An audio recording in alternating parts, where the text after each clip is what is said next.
las gracias por estar atentos, por estar presentes siempre. Y bueno, en momentos como ahora, como la cuarentena, que es una manera de acercarnos y de aprender cosas nuevas todo el tiempo. Así que les agradecemos mucho por estar hoy presentes. Quiero hablar un poco de Proani. Proani es una empresa que está aquí en Santa Cruz de la Sierra, en Bolivia, ya hace 40 años, que trabaja por el bienestar de los animales, ofreciendo al mercado alimentos balanceados para mascotas, ganados y peces, con un producto orgánico, fresco, balanceado y de fácil acceso, tanto a nivel precio como también en sus lugares de compra. Vale la pena decir que Proani trabaja obviamente con marcas que ya todos conocemos, como son Sabueso, Canino, Calcimín, Catito, entre otras. Así que agradecemos muchísimo a Proani porque ha tenido esta lindísima iniciativa. Y bueno, y hoy específicamente con dos profesionales que nos van a estar acompañando en este tema, que son los beneficios de la biotecnología en los sistemas productivos. Así que yo quiero iniciar dándole las gracias por acompañarnos esta noche, por regalarnos su tiempo y también sus conocimientos al disertante de hoy, que es Diego Vilaplana Gamarra, ingeniero agrónomo zamorano. Él actualmente es gerente general de Agrocentro S.A. Diego, buenas noches, ¿cómo estás? Buenas noches, Analía, muchas gracias, el agradecido soy yo, con ustedes, sobre todo con Eduardo, por haberme considerado para esta disertación. La verdad es que siempre es un gusto hablar de temas que a uno le apasionan y que cree que van a venir a aportar en el incremento de los rendimientos en el país y en la región, y por lo tanto en la economía de todos los bolivianos. Muchísimas gracias, Diego. Eduardo. Seguro. Gracias, Diego, por participar. Bueno, y también hoy va a estar acompañándonos el ingeniero zootecnicista Franz Rodríguez Cardoso. Él es asesor en nutrición animal de Proani. Franz, muy buenas noches. Es un placer también tenerlo, que nos acompañe, obviamente, con sus conocimientos. Y bueno, vamos a estar conversando con usted también esta noche. Muy buenas noches a Analía, un gusto, agradecer a la empresa Proani por la iniciativa y con mucho gusto para compartir conocimientos en esta charla. Bueno, quiero comenzar y nuevamente agradecer y saludar al ingeniero agrónomo zamorano Diego Vilaplana Gamarra, que esta noche nos va a disertar, va a hablar de su tema. Diego, te doy nuevamente la bienvenida, te agradecemos muchísimo y bueno, te dejamos obviamente que nos converses acerca de tu tema. Muchas gracias, Analía. De nuevo agradecer a Proani por darme la oportunidad de estar aquí compartiendo un poco sobre la biotecnología, que es un tema que, como digo, desde que empecé a formarme me apasionó por los aportes que yo veo en los sistemas productivos. Considero que es una herramienta muy importante. Pedir disculpas a todos los que están participando, porque la charla se debió haber llevado adelante el lunes, pero tuve unos imprevistos que no me permitieron brindarla. Por lo tanto, agradezco a todos la tolerancia y agradezco que se hayan unido el día de hoy. Voy a compartir mi pantalla, donde ya está la disertación. Entonces, vamos a dar inicio a la charla que he preparado con ustedes, para ustedes. Bueno, el título de la charla es Beneficios de la biotecnología en sistemas productivos. Posterior a mi charla viene otra charla donde enfoca mucho más. Esta es una charla muy general, muy pensada en la agrobiotecnología. Posterior a esto viene la charla del ingeniero zootecnista Franz, quien va también a estar aterrizando un poco a los aportes desde el punto de vista pecuario. Gracias. Y como es, voy a empezar con datos generales, empezando por qué es la biotecnología. La biotecnología es toda la tecnología que utiliza seres vivos o sus derivados en el desarrollo de productos o procesos. Como lo había dicho, los campos de aplicación de la biotecnología son muy amplios. La industria alimentaria es uno de ellos, uno de los ejemplos que todos conocemos y probablemente consumimos a diario es el yogur, en el cual se utilizan bacterias para la fermentación.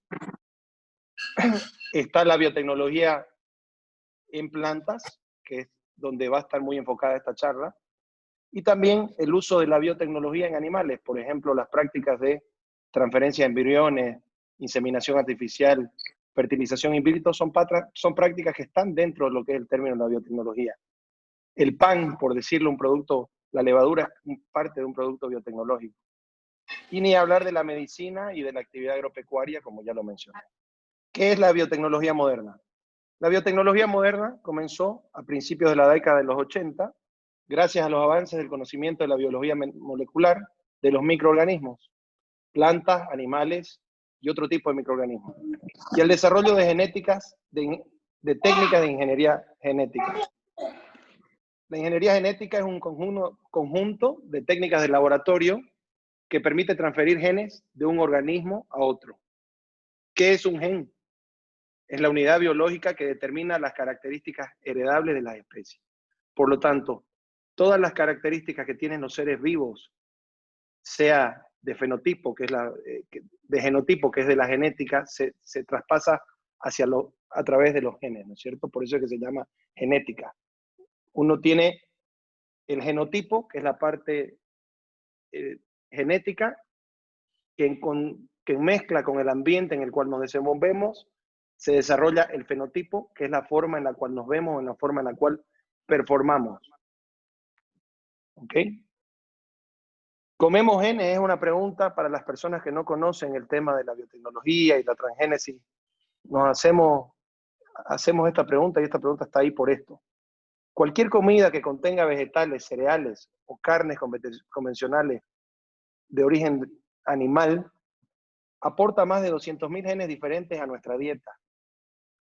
Cuando nosotros nos alimentamos de alimentos genéticamente modificados, de organismos genéticamente modificados, se suman unos pocos genes adicionales a este pool de genes que ya estamos comiendo, que son digeridos de la misma manera que los demás genes presentes en todos los alimentos. ¿Qué es un cultivo genéticamente modificado? Es una planta a la que se le han agregado o modificado uno o más genes mediante técnicas de ingeniería genética. De acuerdo al tipo de mejora introducida y el tiempo estimado que insumirá su llegada al mercado, eso quiere decir, se distinguen en 3 olas de productos agrobiotecnológicos distintos. La primera ola mejora los rasgos agronómicos, que esa es la ola que ya estamos viendo nosotros actualmente comercial en el mundo, que nos trae resistencia a enfermedades, resistencia a plagas y hoy a condiciones ambientales. Incluso hay biotecnología para incrementar el rendimiento, que se introducen genes distintos para poder darle a la planta mayor capacidad de rendimiento. ¿Cuál es la segunda ola? Alimentos más sanos y nutritivos que los convencionales. Se habla de genes que producen en la soya moléculas que producen un aceite de omega 3. ¿Y cuál es la tercera ola de cultivo de organismos genéticamente modificados? Vienen cultivos para la producción de fármacos. Recientemente, hoy día estuve leyendo una nota que un instituto de investigación agrícola en China está desarrollando un arroz que tiene pectinas para que ayuden a controlar la presión arterial. Ya han hecho experimentos en ratas, teniendo muy buenos resultados, y esto se va a replicar posteriormente a los seres humanos. Entonces, todas esas personas que sufrimos de hipertensión y que todas las mañanas dependemos de una pastillita, probablemente, si Dios quiere, y en un futuro no muy lejano, vamos a tener y vamos a poder consumir un arroz que nos pueda otorgar y ayudar a bajar la hipertensión. En cuanto a la resistencia a insectos de los cultivos, tenemos muchos beneficios.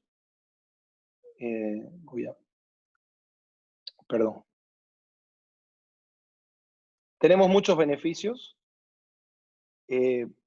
como mayores rendimientos, una mayor flexibilidad de uso, menor uso de insecticidas, que es vital para el medio ambiente, mejora la calidad de grano.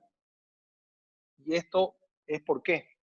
Un cultivo que es genéticamente modificado, por ejemplo, los cultivos de maíz BT, son tolerantes a los ataques de insectos. Por lo tanto, los insectos no generan, hay un problema que es muy común en el grano de maíz y se da mucho, trayendo mucho problema a los ganaderos, que es el tema de las micotoxinas. No es que estas plantas con tolerancia a insectos son tolerantes a la micotoxina, pero al ser resistente a los insectos no logran dañar las mazorcas donde está el grano y por lo tanto no se genera la herida, que es la vía de ingreso para las micotoxinas que es un hongo. Y ahí le voy a pedir al ingeniero Franz que pueda complementar cuáles pueden ser los posibles daños por la ingestión de micotoxinas de parte de los animales. Si pueden liberarle el micrófono y Franz puede, por favor, comentarnos un poquito cuál podría ser el problema en la producción animal por el consumo de micotoxinas. Bien, estimado Diego, gracias. Sin ir muy lejos, como vemos en la imagen, la puerta de entrada que generan los daños, los insectos, son la puerta de entrada de prácticamente el área de contaminación por las micotoxinas. El efecto de las micotoxinas en producción animal es bastante amplio en todas las especies. Comienza, sin ir muy lejos, desde la pérdida del productor en la calidad de sus granos a la venta, descuentos en las plantas de proceso por los daños ocasionados, y a una vez, si se logran implementar en la alimentación animal, hay que tener mucho cuidado con los efectos micotóxicos, porque afectan el sistema digestivo, el sistema hepático, baja la producción animal porque hay baja disponibilidad de energía, ¿verdad? Generan daños a nivel hepático, digestivo. Las velocidades intestinales, cuando están dañadas, hay baja absorción, pueden cambiar pH del sistema digestivo, generando consecuencias posteriores como en bovinos acidosis, ¿verdad? Dolencias a nivel de patas en producción de vacas lecheras, por ende mala calidad de la leche por la producción por mayor recuento de células somáticas. En bovinos de engorde, si hablamos más abocándonos al tema ganadería, prácticamente cambian el pH del rumen y pueden generar daños tremendos como acidosis, laminitis. Entonces, los cambios son bruscos y en cantidades superiores, muy tóxicas, incluso producen problemas reproductivos, bajas producción, definitivamente los daños es muy, muy interesante. Gracias, Fran, por el aporte. Creo que ha sido muy claro. En resumen, las micotoxinas son contraproducentes, ya que bajan la calidad de los productos y bajan la productividad, bajan la absorción de nutrientes, por lo tanto, tenemos un daño económico a través de las micotoxinas, que muchas veces no es detectado, y que probablemente, si nos pusiéramos a medir los niveles de micotoxinas que hay en los maíces convencionales, nos alarmaría la cifra y tomaríamos acciones correctivas. ¿Qué cultivos genéticamente están aprobados actualmente en Bolivia? La soya Roundup Ready o resistente a glifosato, que es el evento 4032, está autorizado actualmente en Bolivia. El dato está desactualizado. Aproximadamente se siembran hoy 1.300.000 hectáreas de Roundup Ready de soya resistente a glifosato. Diría yo que prácticamente el 99% del área. ¿Qué beneficios brinda actualmente los cultivos genéticamente modificados? Reducen la necesidad de aplicaciones repetidas de productos tóxicos.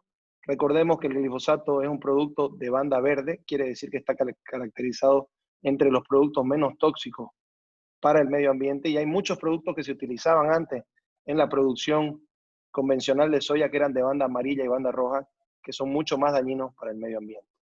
Por otro lado, se reduce la cantidad de aplicaciones, lo que hace que se reduzca las emisiones de CO2 y también el consumo de agua. ¿Qué podemos esperar de la biotecnología en el futuro? Lo mencionaba en la segunda lámina o en la tercera. A corto plazo, como lo venía diciendo, mejoras agronómicas combinadas o apiladas quiere decir que tengamos 1, 2 o 3 genes que puedan otorgar distintas características y que se puedan transmitir por cruzamiento convencional. Por ejemplo, lo que mencionaba, maíces con resistencia a insectos y tolerancia a herbicidas, o otro tema que aporta aquí en el tema de la nutrición animal, maíces con un mejor perfil de aminoácidos esenciales para la producción animal.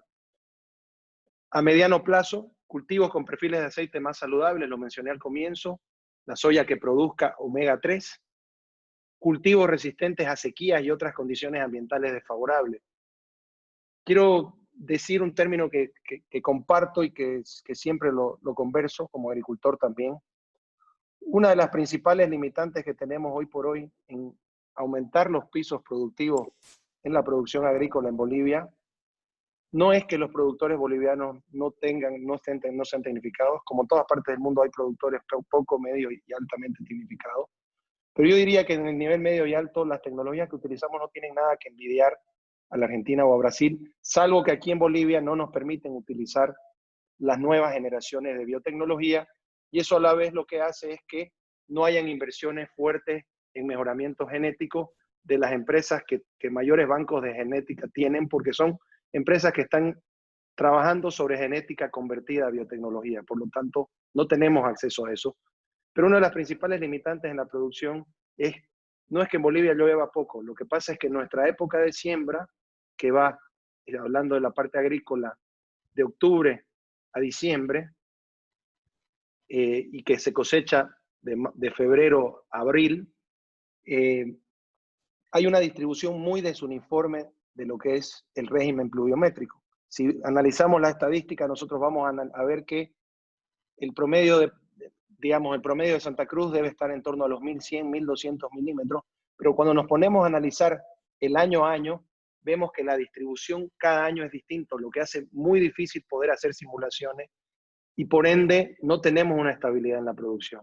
Por eso es que hago y recalco aquí la importancia, se está trabajando a nivel mundial, de hecho Bolivia creo que ya estaba investigando el poder introducir los genes de tolerancia a sequía, pero el momento que eso llegue, sumado a que al resto de cosas y al resto de las herramientas como la biotecnología que va a venir a aportar, no tenemos los datos oficiales de los nuevos eventos biotecnológicos, pero tranquilamente por experiencias como la de Paraguay, donde con la nueva soya intacta han llegado a superar, a lograr rendimientos 10% por encima de antes de la tecnología, y en el maíz 15% por encima.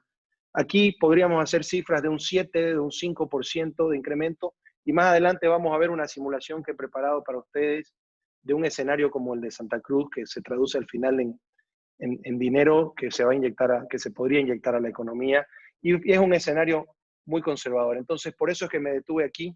El tema de la tolerancia a sequía es un gen o es un evento y es una herramienta que podría ser muy útil para las condiciones productivas locales, y donde además se podrían habilitar áreas donde hoy por hoy son áreas marginales por escaso régimen pluviométrico para producir alimentos.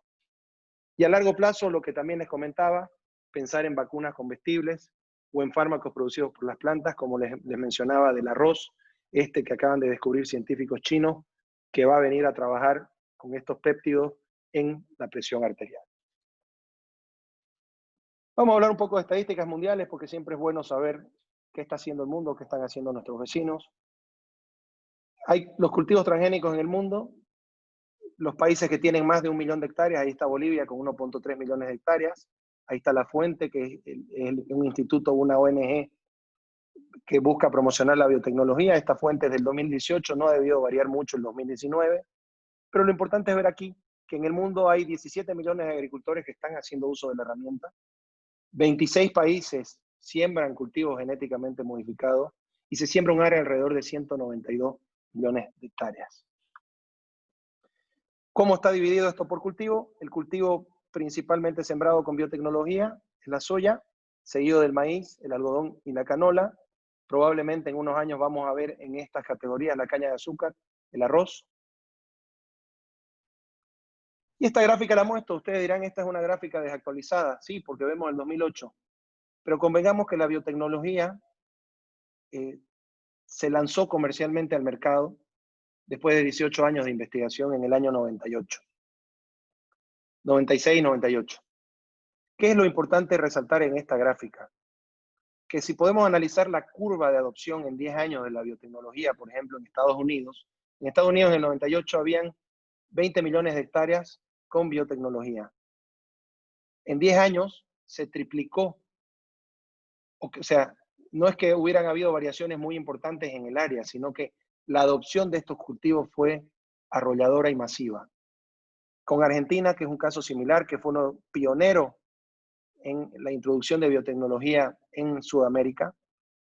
Habían 4.3 millones de hectáreas en el 2008 de cultivos, que fue el año de lanzamiento. Perdón, el 98 y el 2008 eran 21 millones de hectáreas. 5 veces en 10 años. Es una de las tasas de adopción de tecnologías más rápidas que han habido y lo pueden comparar con cualquier tecnología que se hubiera lanzado en el mundo. Y un caso muy especial y muy particular es el caso de Brasil, que fue el último, y hoy por hoy la biotecnología es una política de Estado. Tardó muchísimo en adoptar la biotecnología, pero del 2004, que prácticamente tenía 3 millones de hectáreas de bajo cultivos genéticamente modificados, en 3 años quintuplicó también su área con cultivos genéticamente modificados. Esto es, y yo lo analizo, y el análisis cada quien podrá sacar sus propias conclusiones, pero mi conclusión es, cuando una tecnología es buena y los productores la prueban, la tasa de adopción es rápida. Por lo tanto, aquí estamos muchos años atrasados porque por mucho tiempo se logró la aprobación de un evento biotecnológico y por mucho tiempo estuvimos cerrados hacia la apertura de estas nuevas tecnologías por distintos motivos que no son tema de discusión en esta charla. Pero es importante mencionar también que hoy hay apertura para ver este tipo, para ver, de probar estas tecnologías y de que puedan los productores elegir si lo utilizan o no en un régimen controlado para el adecuado uso. Esto es lo mismo que les decía antes. Y esta es una gráfica importante que también está analizada hasta el 2014-15, que son datos que me compartieron colegas de Argentina. Importante ver que la tecnología, esto es basado en el maíz. En el maíz hay cultivos de maíz híbridos, que quiere decir que son cruzamientos, que se transfieren características del padre a la madre, y hay variedades solas, que son un solo tipo de variedad, donde solamente es la misma genética la que se produce. En el 53-54 se producían todavía semillas de variedades, en su gran mayoría en Argentina. Estoy hablando del maíz amarillo duro, que es para uso pecuarios e industriales. Y desde que se lanzaron los híbridos en ese año, ha habido un incremento de aproximadamente 40 kilos por hectárea, y esto basado al mejoramiento genético convencional.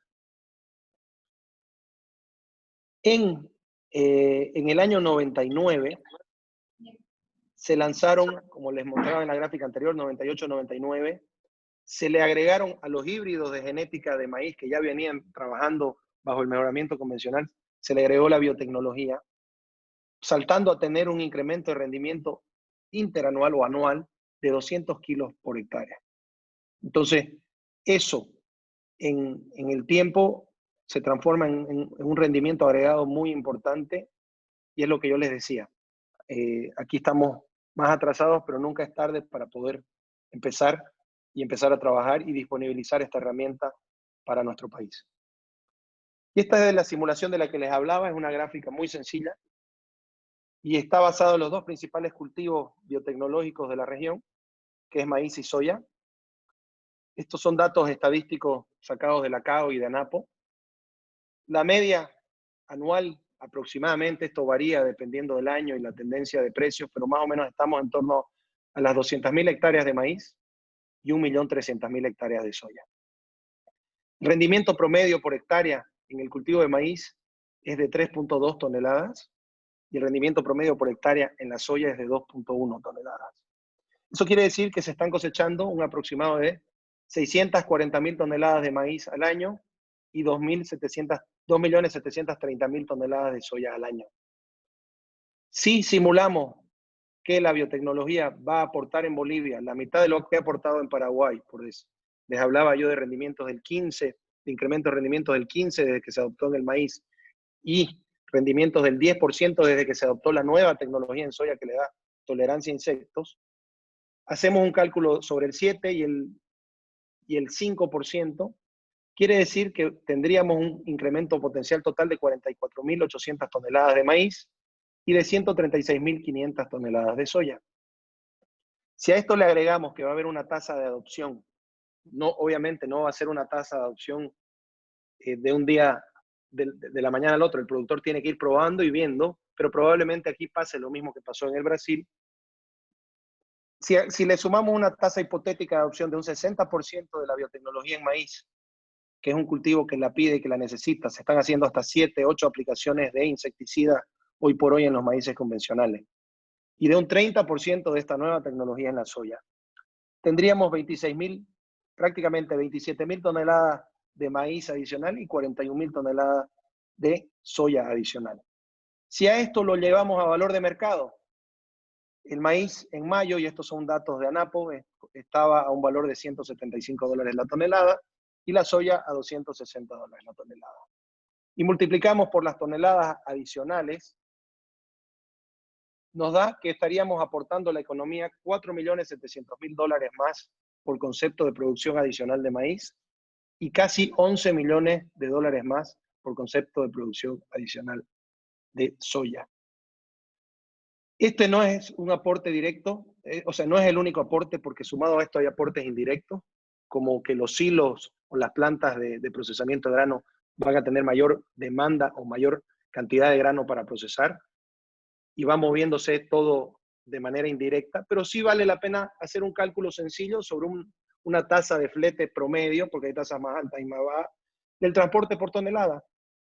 Entonces, asumamos que cuesta $15 transportar la tonelada, esto es un valor promedio, por estas toneladas de acá, nos da un aporte solamente en transporte casi $1 millón adicionales. El aporte total, si llegamos sobre estas premisas conservadoras en un año a la economía boliviana adoptando estas tecnologías, es de casi $16 millones solamente como aporte directo. Entonces me parece que no es algo para descartar, no es algo para discriminar, y es una inyección importante de recursos a la economía. Si las tasas de adopción se incrementan y podemos habilitar áreas que hoy son marginales y no podemos hacer cultivo porque venimos con eventos con tolerancia a sequía o con eventos con tolerancia a salinidad, obviamente este número va creciendo. Bien, ¿cuáles son los desafíos? Ok, ¿cuáles son los desafíos, perdón? La agricultura está hoy en una intersección de desafíos globales. Para el año 2030 se calcula que el área cultivable disponible por persona habrá llegado a 0.15 hectáreas por persona por la densidad poblacional. En el año 99 era del doble, de 0.31 hectáreas. Esto quiere decir que tendríamos que duplicar del 99 al 2030 la producción para seguir alimentando a la gente en las mismas hectáreas. Solo entre los años 60 y 2000, la disminución proporcional de la tierra cultivable fue de un 40%. Un dato no menor es que la agricultura utiliza el 75% del agua potable del planeta. Y para el año 2025, que ya lo tenemos aquí a la vía, estos cálculos se hicieron en el año 2015, los países en desarrollo tendrían un déficit de alrededor de 300 millones de toneladas de grano debido a la escasez de agua. Los que son productores sabrán y se habrán dado cuenta que estos años han sido... Esto es básicamente lo mismo, es cómo se traslapan los desafíos en la agricultura. Y creo que todos tenemos que tener un compromiso de rendimiento sostenible.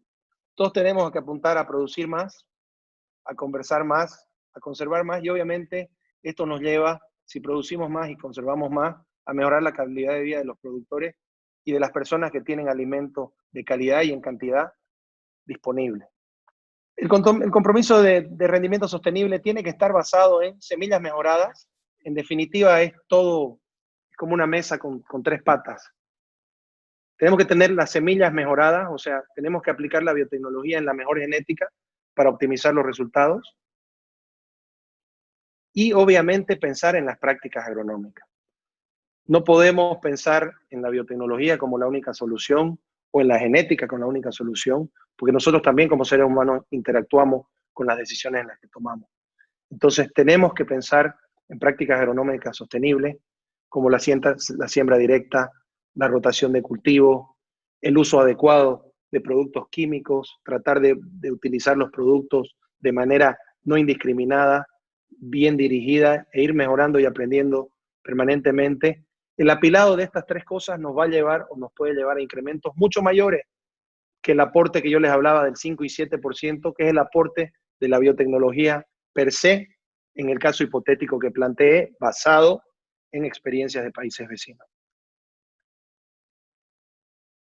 Esto es muy parecido a lo que vimos con las gráficas anteriores, pero la línea verde, que después se proyecta en azul, es como hubiera sido el incremento de rendimiento sin el uso de la biotecnología, siendo un mejoramiento genético convencional únicamente.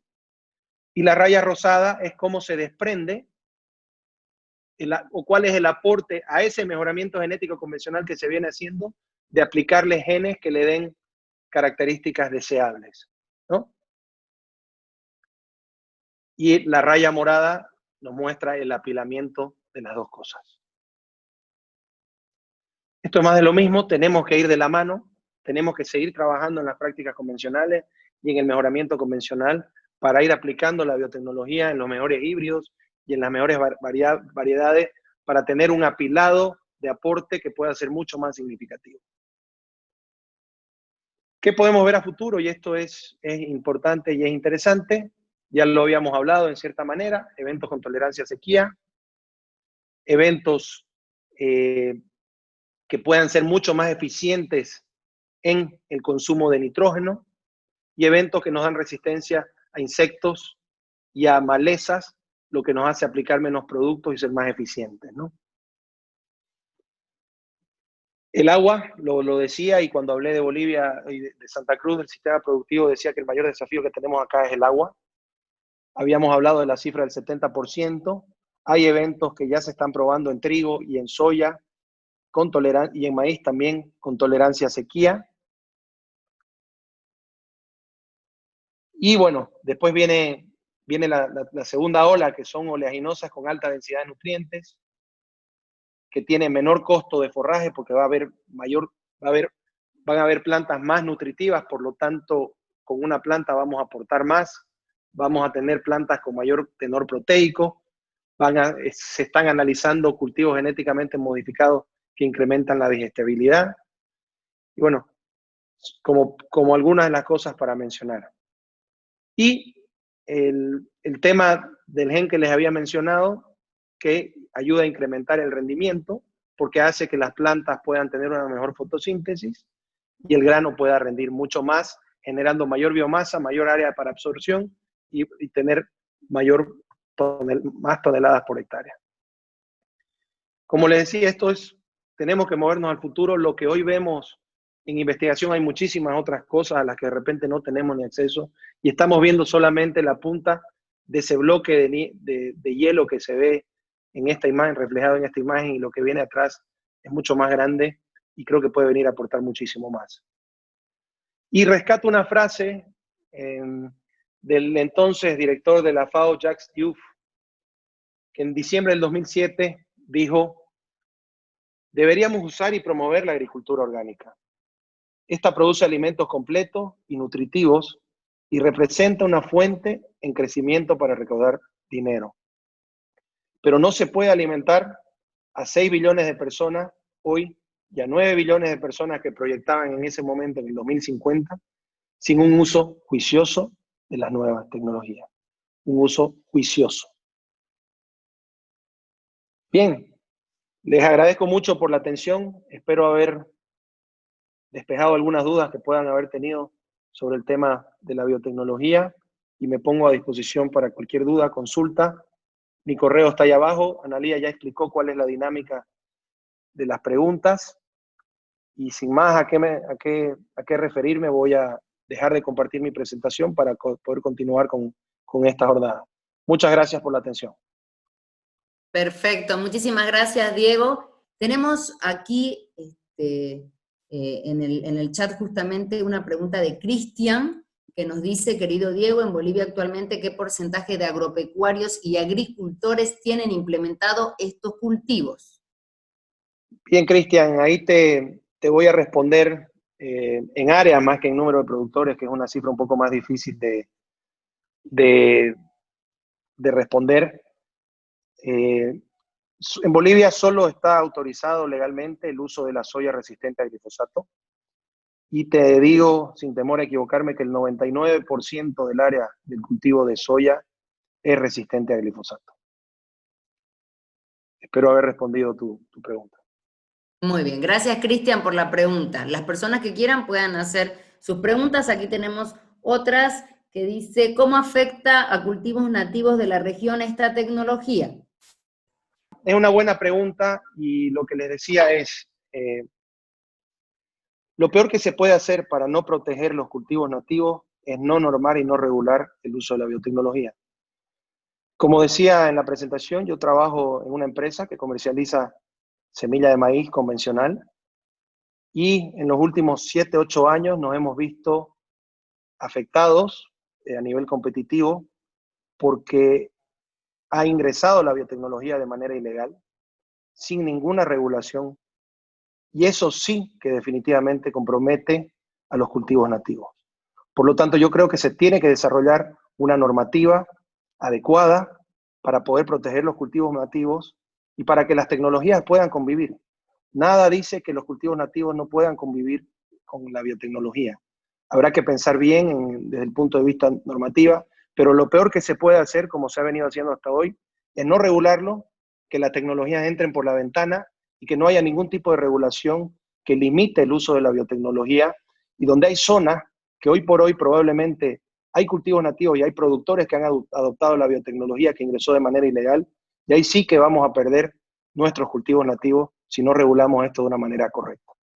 Espero haber respondido a la pregunta. Perfecto, muchísimas gracias. Para Diego, entonces, para el ingeniero Diego, ¿cuál es el debate público en otras regiones o países del mundo sobre los OGM? Hay un debate público muy abierto. Hay posiciones, como en todo, en pro y en contra. Hay mucha discusión basada en intereses. Siempre que aparece una nueva tecnología, desaparecen otro tipo de tecnología o se afectan otro tipo de tecnología.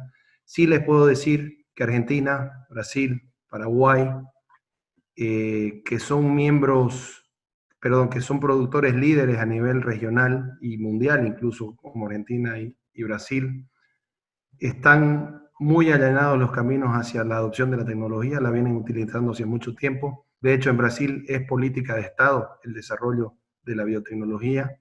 China, que es un país que hace mucho también era cerrada la biotecnología, hoy empezó a desarrollar, hoy un ejemplo del arroz. Y les doy un ejemplo más. Chile, por ejemplo, que es un país beneficiado desde el punto de vista del aislamiento geográfico a plagas y enfermedades, porque tiene de un lado la cordillera de los Andes y del otro lado el océano. Y es un país que no tiene necesidad de utilizar tecnologías con resistencia a insectos, porque no hay presión de insectos, o tecnologías con resistencia a malezas, porque no hay presión de malezas, porque los sistemas productivos son totalmente diferenciados.